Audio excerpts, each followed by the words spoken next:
Class 8th welcome to the class. बच्चों, अलंकार हम ऑलरेडी क्लास के अंदर पढ़ चुके हैं। आज हम इसको फिर से पढ़ेंगे ताकि हम और अच्छे से कर सकें। अलंकार का अर्थ होता है आभूषण। जिस तरह से आभूषण मनुष्य के सौंदर्य को बढ़ाते हैं, उसी प्रकार जो तत्व काव्य के सौंदर्य को बढ़ाते हैं उन्हें हम अलंकार कहते हैं। अलंकार शब्द और अर्थ के माध्यम से कविता को आकर्षक बनाते हैं। कविता में ये चमत्कार और आकर्षण दो तरह से लाया जा सकता है। पहला शब्दों के प्रयोग के द्वारा और दूसरा अर्थ सौंदर्य के द्वारा। इसी आधार पर अलंकारों के दो मुख्य भेद किए गए हैं, शब्दालंकार और अर्थालंकार।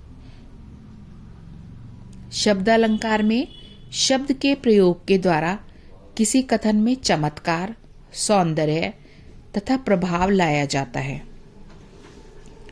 अर्थालंकार में अर्थ सौंदर्य द्वारा कथन को मार्मिक, प्रभावशाली और चमत्कारपूर्ण बनाया जाता है। अब हम जानेंगे अलंकारों के भेद।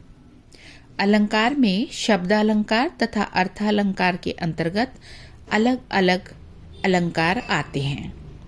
शब्दालंकार के अंतर्गत अनुप्रास, यमक और श्लेष अलंकार आते हैं। अर्थालंकार के अंतर्गत उपमा अलंकार, रूपक अलंकार, उत्प्रेक्षा अलंकार और अतिशयोक्ति अलंकार आते हैं। आज हम जानेंगे शब्दालंकार के भेद के विषय में। तो इसमें पहला अलंकार है बच्चों अनुप्रास अलंकार। अनुप्रास अलंकार उस काव्य पंक्ति में होता है जहां पर एक वर्ण की आवृत्ति एक से अधिक बार होती है।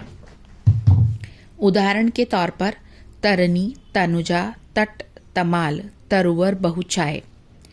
इस काव्य पंक्ति में हम देख रहे हैं कि त वर्ण की आवृत्ति हो रही है, यानी तरनी में त पहला वर्ण, तनुजा में, इसी प्रकार तट, तमाल और तरुवर में। एक उदाहरण और देखिए, मुदित महीपति मंदिर आए, सेवक सचिव सुमंत बुलाए। तो इसमें पहली पंक्ति में म वर्ण की और दूसरी पंक्ति में स वर्ण की आवृत्ति हो रही है। अतः यहाँ कौन सा अलंकार है? अनुप्रास अलंकार। दूसरा अलंकार है यमक अलंकार। जिस काव्य पंक्ति में एक ही शब्द एक से अधिक बार प्रयुक्त किया जाता है तथा उसका अर्थ भिन्न भिन्न होता है, वहां यमक अलंकार होता है। उदाहरण देखिए, काली घटा का घमंड घटा। इसमें काली घटा अर्थात काला बादल और घमंड घटा, घटा का मतलब है कम होना। तो यहाँ पर एक शब्द के दो अर्थ हैं। ऐसे ही दूसरे उदाहरण दिए गए हैं। तीसरा अलंकार है श्लेष अलंकार। श्लेष का अर्थ है चिपका हुआ। जहां एक ही शब्द में एक से अधिक अर्थ चिपके हुए हों, वहां श्लेष अलंकार होता है। जैसे मंगन को देख पट देत बार बार है। यहाँ पर पट शब्द के दो अर्थ हैं। पहला अर्थ है कपड़ा और दूसरा है दरवाजा।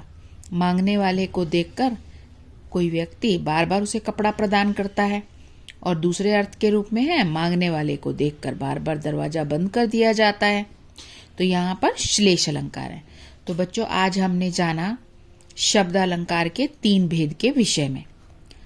मिलते हैं आपसे नेक्स्ट वीडियो में जब हम अर्थ अलंकार के भेद जानेंगे। Till then, good bye.